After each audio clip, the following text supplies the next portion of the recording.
ഏഷ്യനെറ്റിൻ്റെ ഒരു ഇൻ്റർവ്യൂവിൽ നമ്മളെ മോഡിജി പങ്കെടുത്തിട്ടുണ്ടായിരുന്നു. മോഡിജി അടുത്ത കാലത്തൊന്നും ഒരു ഇൻ്റർവ്യൂ മലയാള ചാനലിനോ അല്ലെങ്കിൽ മറ്റൊരു ചാനലിനോ ഒന്നും കൊടുത്തിട്ടില്ല. മോഡിജിയുടെ മൻ കി ബാത്തിൽ മാത്രമേ സംസാരിക്കുള്ളൂ കേട്ടോ. അപ്പോൾ ഒരു ഇൻ്റർവ്യൂ കൊടുത്തിട്ടുണ്ട്. അപ്പോൾ അതിൻ്റെ കുറച്ച് ഭാഗങ്ങൾ നമ്മൾ എന്തൊക്കെയാണെന്ന് നോക്കാം. പിന്നെ വലിയ രസം എന്താ അറിയോ, ഇതിലെ കമൻ്റാണ് ഭയങ്കര രസം. അപ്പോൾ ഒന്ന് നോക്കാം. തെക്കേ ഇന്ത്യയിലെ വയനാട്ടിൽ അഭയം പ്രാപിച്ചിരിക്കുകയാണെന്ന് പ്രധാനമന്ത്രി പറഞ്ഞു. അടുത്തതായി രാഹുലിന്റെ സ്ഥാനാർത്ഥിത്വത്തെ കുറിച്ചുള്ള പ്രതികരണമാണ് പ്രധാനമന്ത്രി നടത്തിയിരിക്കുന്നത്. കോൺഗ്രസിന്റെ യുവരാജാവ് വടക്കേ ഇന്ത്യയിൽ നിന്നും ഓടി തെക്കേ ഇന്ത്യയിലെ വയനാട്ടിൽ അഭയം പ്രാപിച്ചിരിക്കുകയാണെന്ന് പ്രധാനമന്ത്രി പറഞ്ഞു. വയനാട്ടിലെ വോട്ടെടുപ്പ് കഴിയാനാണ് അദ്ദേഹം കാത്തിരിക്കുന്നത്. മറ്റൊരു സീറ്റിൽ അദ്ദേഹം മത്സരിക്കുമെന്ന പ്രഖ്യാപനം ഏപ്രിൽ 26 ശേഷം വരും. കോൺഗ്രസ് നേരത്തെ തന്നെ പരാജയം സമ്മതിച്ചു. ഏതായാലും കുറെ കാലത്തിന് ശേഷമാണെങ്കിലും നമ്മളെ ആള് ഒരു ഇൻ്റർവ്യൂ എടുത്തുക്കണു. ഇനിയിപ്പോൾ ഏതായാലും കേരളത്തിലിപ്പോൾ പിന്നെ ഒരു എന്താ പറയുക, ഒരു അക്കൗണ്ട് തുറക്കാൻ വേണ്ടിയിട്ട് എന്തൊക്കെ അടവും 18 അടവും പമ്പരം കുത്തും കുത്തിയൊക്കെ ഉണ്ട്. ഏതായാലും എന്താ പറയേണ്ടത് നോക്കാം നമുക്ക്. കഴിഞ്ഞുവെന്നും പ്രധാനമന്ത്രി ഏഷ്യാനെറ്റ് ന്യൂസിന് നൽകിയ പ്രത്യേക അഭിമുഖത്തിൽ പറയും.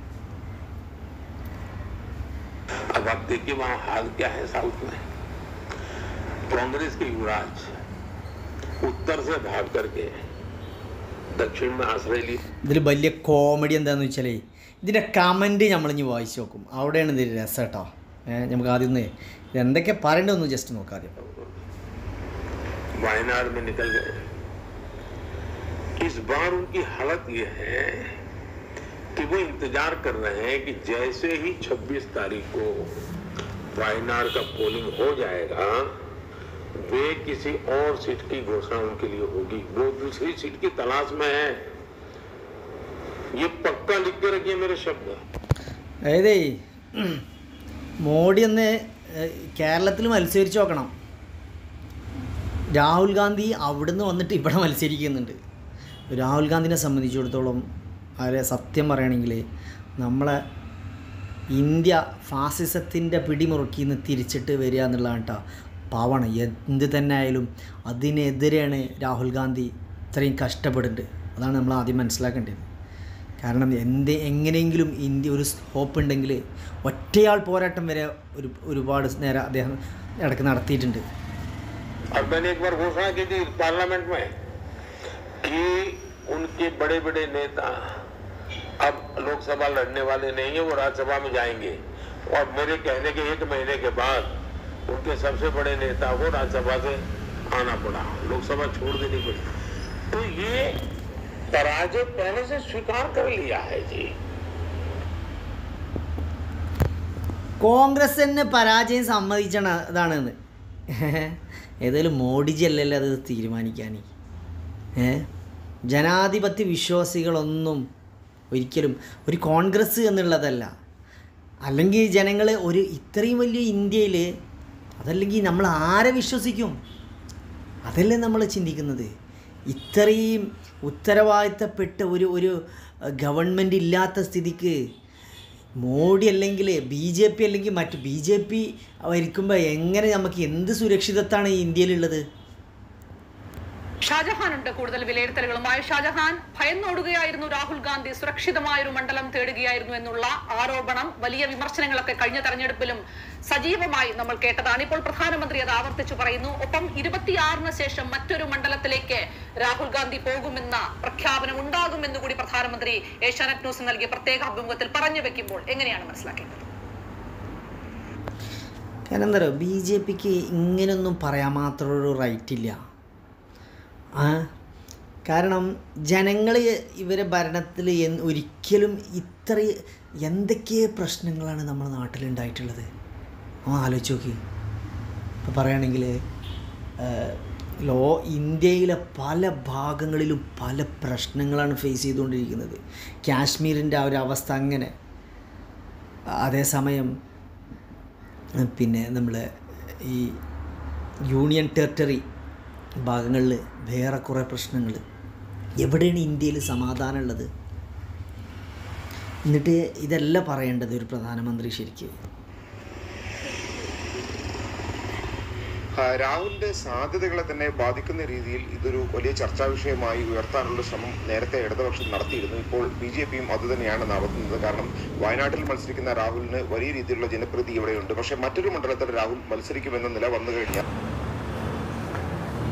ഏതായാലും മോഡിജിക്ക് കുറേ ന്യായങ്ങൾ മാത്രമേ പറയാനുള്ളൂ. ഒരു ക്രിറ്റിസൈസ് ചെയ്യുക, കോൺഗ്രസ് അതാണ് ഇതാണ് മറ്റേതാണ് മറിച്ചേതാണ്, അല്ലാതെ ഒരു വ്യക്തമായിട്ടില്ല. സത്യം പറഞ്ഞാൽ BJPൻ്റെ പ്രശ്നങ്ങളൊന്നും എടുത്ത് പറഞ്ഞാൽ ഉത്തരം ഉണ്ടാവില്ല സാധാരണ, പ്രത്യേകിച്ച് രാഹുൽ ഗാന്ധി. രാഹുൽ ഗാന്ധിന് എന്തുകൊണ്ട് അങ്ങനെ പറഞ്ഞു വെച്ചാൽ, രാഹുൽ ഗാന്ധി ഞാൻ ഒരു കോൺഗ്രസ് എന്നുള്ള ലെവലിലല്ല ഇത് സംസാരിക്കണം. അത് നമ്മൾ ആദ്യം മനസ്സിലാക്കണം. ഫാസിസ്റ്റാണ് നമ്മൾ, ഫാസിസ്റ്റ് ഭരണകൂടമാണ് നമ്മളെ ഇന്ത്യ ഭരിച്ചുകൊണ്ടിരിക്കുന്നത്. അപ്പോൾ അതിനെതിരെ പ്രതികരിക്കാവുന്ന ജനാധിപത്യ വിശ്വാസികൾ എന്നുള്ള ലെവലിൽ നമ്മളെ കടമയാണ്. അപ്പോൾ ഇനിയും ഒരു ഫാസിസ്റ്റ് ഭരണകൂടം നമ്മളെ BJP പോലത്തെ ഒരു ഫാസിസ്റ്റ് ഭരണകൂടം നമ്മളെ ഇന്ത്യ ഭരിച്ചാൽ നമ്മൾ ഒരു വലിയ സിറ്റുവേഷനിലേക്ക് നമ്മൾ കടന്നു പോകും. ഏതായാലും നമുക്ക് ഇതിലെ കമൻ്റ് ഒന്ന് വായിച്ചു നോക്കട്ടെ. അതാണ് മെയിൻ കാര്യം. എന്തൊക്കെയാണ് ആളുകൾ എഴുതിക്കണോട്ടെ. പ്രധാനമന്ത്രിയെ കൊണ്ട് പറ്റുമോ തെക്കേ ഇന്ത്യയിൽ ഒരു സംസ്ഥാനത്ത് മത്സരിക്കാൻ വെല്ലുവിളിക്കുന്നു. അത് സത്യമാണ്. ഇതിനെന്തെങ്കിലും കമൻറ്റ് അടിച്ചിട്ടുണ്ടോ നോക്കാം.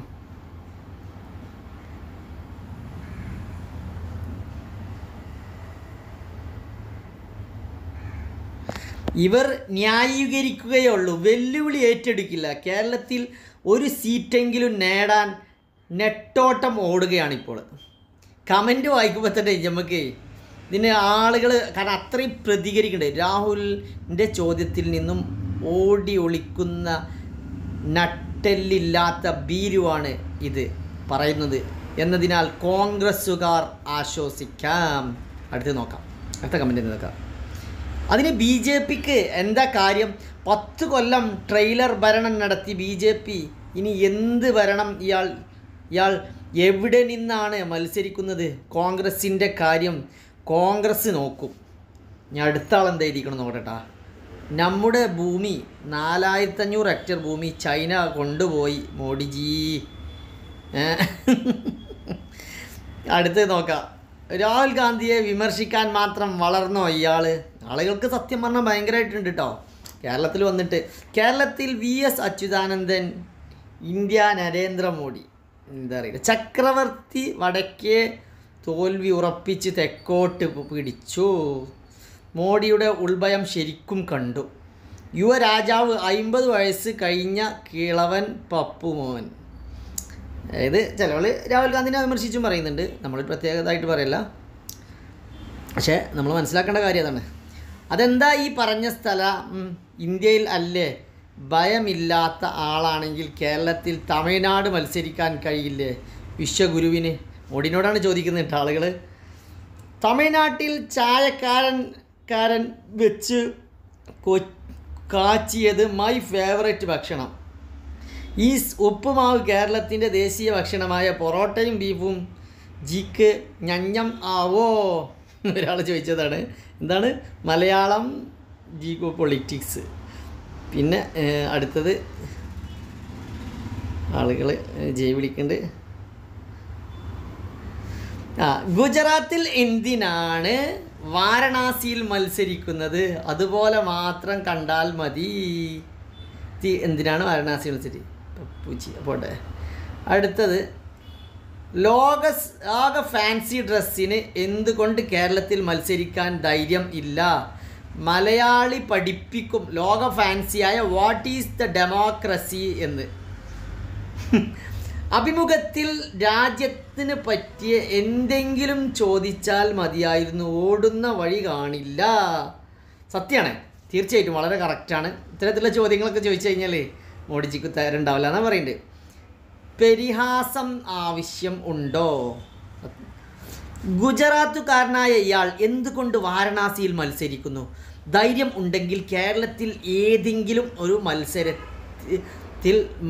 ഇതിൽ മത്സരിക്കട്ടെ, അപ്പോൾ കാണാം കളി. ഇയാളുടെ ലോബിയിൽപ്പെട്ട ഒരുത്തൻ തിരുവനന്തപുരത്ത് മത്സരിക്കുന്നുണ്ടല്ലോ, അതും കാണാം. അങ്ങനെ പോയിട്ട് കണ്ടു. കേരളത്തിൽ ഇപ്പോൾ ബംഗാളികളെ കൊണ്ട് നിറഞ്ഞു. അത് പോട്ടെ.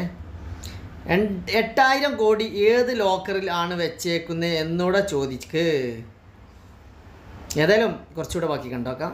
ഇത് ഇൻ്റർവ്യൂവിൽ കുറച്ച് ഭാഗങ്ങളുള്ളൂ. ഏഷ്യാനെറ്റ് ന്യൂസ് നൽകിയ അഭിമുഖത്തിൽ അത് അതായത് അദ്ദേഹം ഇവിടെ നിന്ന് ഒളിച്ചോട്ടമുണ്ടാക്കാൻ കഴിയുകയുള്ളൂ. അതിന് അനുകൂലമായിട്ടുള്ള ഒരു തെരഞ്ഞെടുപ്പ് അത് ഒരു തരത്തിലുള്ള ഒളിച്ചോട്ടമാണെന്ന് പറഞ്ഞ BJP ഇപ്പോൾ പറയുന്നത് ഇവിടെ നിന്നും രാഹുൽ ഒളിച്ചോടുമെന്നാണ്. ഇവിടുത്തെ വോട്ടർമാർക്ക് കൂടിയുള്ള ജനസമ്മതി നഷ്ടപ്പെടുത്താനുള്ള ഒരു ശ്രമം BJP നടത്തുമെന്ന് വേണം വ്യാഖ്യാനിക്കാൻ. ഏതായാലും രാഹുൽ ഉത്തരേന്ത്യയിലെ ഒരു സീറ്റിൽ മത്സരിച്ചാൽ മാത്രമേ ഹിന്ദി ഹൃദയ ഭൂമിയിൽ കോൺഗ്രസിന് വേരോട്ടമുണ്ടാക്കാൻ കഴിയുകയുള്ളൂ. അതിന് അനുകൂലമായിട്ടുള്ള ഒരു തെരഞ്ഞെടുപ്പ് രീതികളാണ് പ്രഖ്യാപിച്ചിരിക്കുന്നത്. പ്രത്യേകിച്ച് കേരളത്തിൽ വോട്ടെടുപ്പ് കഴിഞ്ഞതിന് ശേഷം മാത്രമേ ഈ സീറ്റുകളിലേക്കുള്ള നാമനിർദ്ദേശ പത്രിക നൽകേണ്ടതുള്ളൂ. അതുകൊണ്ട് കോൺഗ്രസ് ഇക്കാര്യത്തിൽ ഒരു മൗനം പാലിക്കുകയാണ്. ആ സീറ്റുകൾ ഒഴിച്ചിട്ട് സ്ഥാനാർത്ഥികളെ പ്രഖ്യാപിക്കുകയും ചെയ്തു. ഏതായാലും കോൺഗ്രസിനെ കൺസൾട്ട് ചെയ്യണം ഇവരെ കാര്യത്തിലൊന്നും ക്ലിയർ ചെയ്യല്ല. അതാണ് നമ്മൾ ഏറ്റവും വലിയ ഒരു മനസ്സിലാക്കിയത്. BJP വേറുള്ളവരെ കൺസൾട്ട് ചെയ്യും, വേറുള്ളവരെ കുറ്റങ്ങൾ ഇങ്ങനെ പറയും. ഓല കുറ്റം പറഞ്ഞാൽ ഓൽക്ക് ഭയങ്കരതാ. തന്നെ വലിയ രീതിയിലുള്ള ചർച്ചാ വിഷയമാണ് കുറച്ചു കാലമായി ഉത്തരേന്ത്യൻ രാഷ്ട്രീയത്തിലെങ്കിൽ പ്രധാനമന്ത്രി അത് തുറന്നു പറയുകയും രാഹുൽ ഈ ബാക്കി കുറച്ചുകൂടെ കമൻറ്റ് വെച്ച് നോക്കാം. നമുക്ക് കമൻറ്റ് വന്നുകൊണ്ടിരിക്കുന്നുണ്ട്. BJPയുടെ കിഴവൻ രാജാവിന് തെക്കേ ഇന്ത്യയിൽ നിന്ന് മത്സരിക്കാൻ ധൈര്യമുണ്ടെങ്കിൽ കാണിക്ക്. രാഹുൽ ഉത്തരേന്ത്യയിൽ നിന്നും സൗത്ത് ഇന്ത്യയിൽ നിന്നും മത്സരിച്ച് ജയിക്കും. എന്താണ് ആളെ പേര്? ജെർലം പന്തോമാസ്.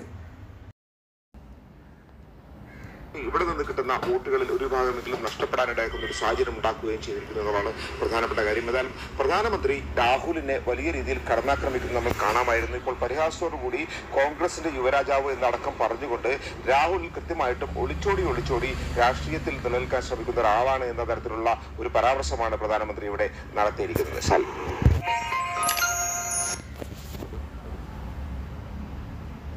അപ്പോൾ പ്രധാനമന്ത്രി ഇത്രയും കാലമായിട്ട് എനിക്ക് തോന്നുന്നു വർഷങ്ങളായിട്ട് ഒരു മലയാള ചാനലിനോ അത്തരത്തിലൊരു ചാനലിനോ ഇൻ്റർവ്യൂ കൊടുത്തിട്ടില്ല.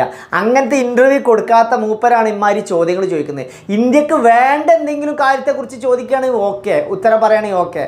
ഇത് വെറും കോൺഗ്രസ്സിനെ ക്രിറ്റിസൈസ് ചെയ്തുകൊണ്ട് കോൺഗ്രസ് വേറെ എന്തൊക്കെയോ സംസാരിക്കാണ്ട് ജനങ്ങൾക്ക് വേണ്ട കാര്യങ്ങൾ, അതും വെറും ഒരു കോൺഗ്രസ് എന്ത് സംസാരിക്കുമ്പോഴും പ്രധാനമന്ത്രി സംസാരിക്കുമ്പോൾ നമ്മൾ മനസ്സിലാക്കി എന്താണെന്ന് വെച്ചാൽ പ്രത്യേകിച്ച് ഒരു കോൺഗ്രസ്സിനെ ക്രിറ്റിസൈസ് ചെയ്യുക അല്ലെങ്കിൽ കോൺഗ്രസ്സിനോട്ട് എഗൻസ്റ്റ് ചെയ്യുക. അങ്ങനെ അതായത് അവരെ ഓപ്പോസിറ്റ് അവരെ മാത്രം ക്രിറ്റിസൈസ് ചെയ്യുക. കാരണം എന്താ വെച്ചാൽ അതുകൊണ്ട് കാര്യമില്ല. കാരണം ഭരണത്തിലിരിക്കുന്ന ഇവർ ശരിക്കും ഇവരെ ക്രിറ്റിസൈസ് ചെയ്തിട്ട് എന്ത് കാര്യം?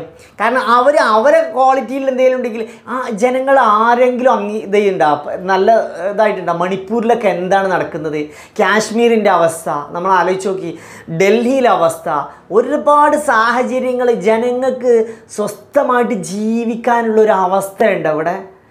ആദ്യം മനസ്സിലാക്കണം, പ്രധാനമന്ത്രി ആ കാര്യങ്ങളൊന്നും ചിന്തിക്കുന്നില്ല എന്നാണ് ശരിക്ക് എൻ്റെ അഭിപ്രായത്തിൽ. ഇപ്പുറത്ത് ഈ ഇൻ്റർവ്യൂ നടത്തുമ്പോൾ അതേസമയം രാഹുൽ ഗാന്ധിനെയും ഒപ്പം വെച്ച് പ്രധാനമന്ത്രിനും ഒപ്പം വെച്ച് ഇൻ്റർവ്യൂ നടത്തണം. ശരിക്കും അമേരിക്കൻ എന്താ പറയുക സെനറ്റിലൊക്കെ ചെയ്യുന്ന മാതിരി അമേരിക്കയിൽ രണ്ടുപേരെയും ഒപ്പം വെച്ചിട്ടുള്ള അങ്ങനത്തെ പ്രോഗ്രാംസുകളാണ് വെക്കേണ്ടത്. എന്നാലേ ഇവരെ കള്ളത്തരങ്ങളും പൊള്ളത്തരങ്ങളും രണ്ട് കൂട്ടരുതും പുറത്തു കൊണ്ടുവരാൻ പറ്റുള്ളൂ.